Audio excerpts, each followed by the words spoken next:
Most Pinterest ads accounts are far too complicated than they actually have to be. In this video, I'm going to break down the simple ad campaign structure that works best for ecom brands running Pinterest ads. So let me show you the simple campaign structure that works for most ecom brands running profitable Pinterest ads. Pinterest really doesn't reward complexity. It really rewards simplicity, very clear intention, and search intent, basically. What I usually see is that when you're starting with your Pinterest ads to scale your brand, is that most ecom brands just need two types of campaigns. So the first campaign is the buyer intent campaign. The campaign that we also talked about in the previous video, it's actually centered around search intent. We're going to use those keywords that your customer is using when they're talking about their problem, they're talking about the solution, they talk about the very specific features of your product. They're using that search bar, and that's when you want to show up. You want to use those product centered pins. I have another video about how to create pins that actually convert. And also make it really clear that it's like what product your pin is about, so you're not attracting those mood board people that are building their vision board for like the next 10 years to come.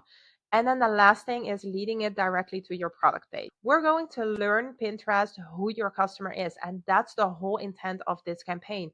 Teaching the algorithm, showing the algorithm, this is who I want to target and this is who actually converting, because you're going to see sales signal to the algorithm, this is working, and that's how you're going to teach the algorithm. And in this way, you don't need very complicated funnels for Pinterest ads, super long email sequences, have a very long conversion window. You just need to focus on those clear intent signals, those clear signals that show Pinterest, this is the people I want to target, and not those people who are saving my pins because they're so inspirational and gorgeous. Then the second one is your retargeting campaign, targeting people who are your website visitors, who added to cart but didn't check out, or the people who are actually engaging with those pins from your buyer intent campaigns. Those are people who actually use that search bar. Those are people who are thinking about that problem but were distracted or are still on the fence and not sure what to purchase. And you want to retarget those people over and over again because you know they're worth it, because you've already shown they are your ideal customer. So in this campaign, you want to make sure you're only targeting those people. Turn off that broader targeting, like performance plus targeting, that Pinterest really wants you to use, and heavily like rely on retargeting those people because you already know that they have shown interest, but they just haven't set that extra step.